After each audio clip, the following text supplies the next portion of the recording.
Hi everyone. I want to spend the next 2 or 3 minutes with you sharing about my hot water tank. My tank burst about 4 weeks ago.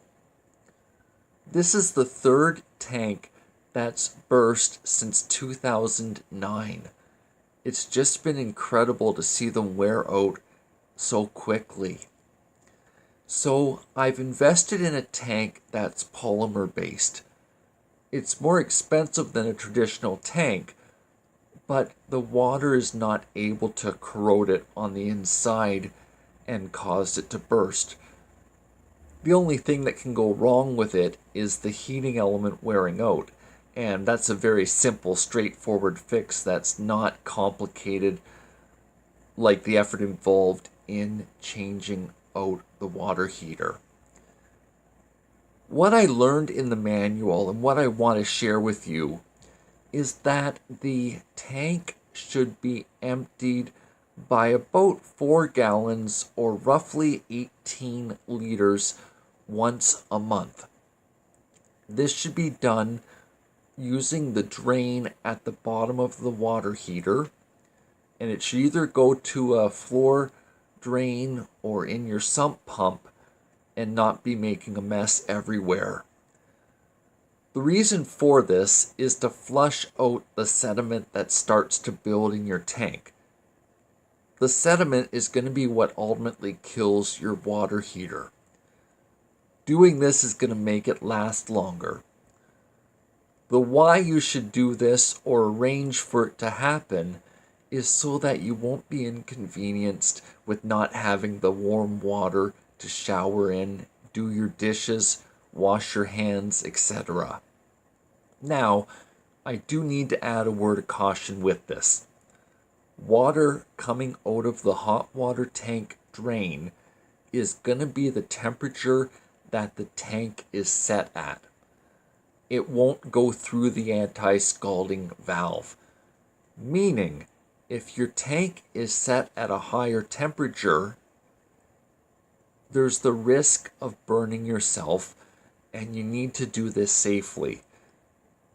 I would suggest you get a plumber in for about 20 minutes to show you how, and then you go from there and you build it in your routine. Like the first of each month, you know that I go to the water heater, and that's one of my chores that I do on a monthly basis.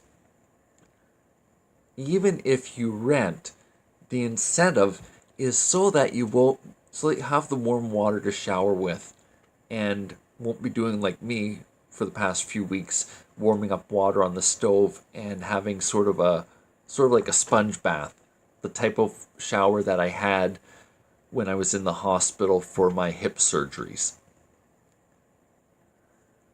I want to close with one additional observation. The tank I purchased was about 3 times the expense of a standard electric hot water heater. I spent more money because it's useful in the long run. The tank has a lifetime warranty that it won't burst. It made sense to me to spend the extra money now instead of keep replacing the hot water tanks and the impact that it has on my life. There's a principle in this for each of you. I want to encourage you to think through what you're buying and the quantity and how often you're buying items.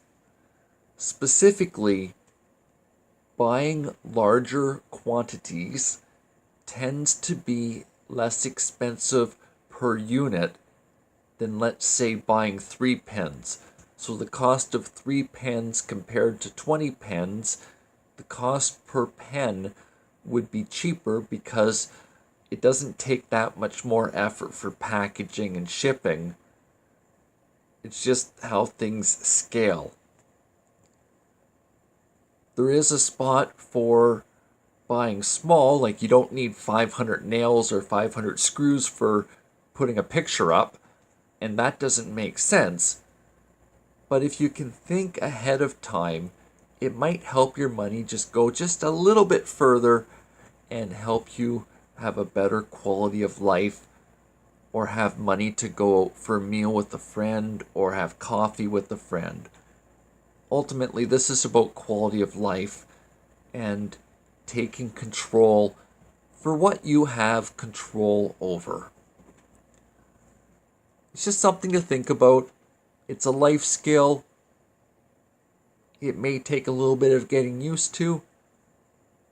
I think that you can do it, or have someone in your life that's good with money help you go over budgeting skills and how you can make the most of the money that you have coming in. I want to see each of you have a good life, and I would like each of you to enjoy your lives as much as it is possible, notwithstanding that there's times in life where life is hard and you just have to keep trudging through it so that you can get to the other side and reap the benefits of the effort that you put into it. I've given you loads to chew on. Some of you will benefit from watching this talk a second time, just to let it sink in and catch parts of what I've talked about that you may have missed the first time. I hope each of you are doing really good. Thanks for this time that you spent with me today. Bye for now.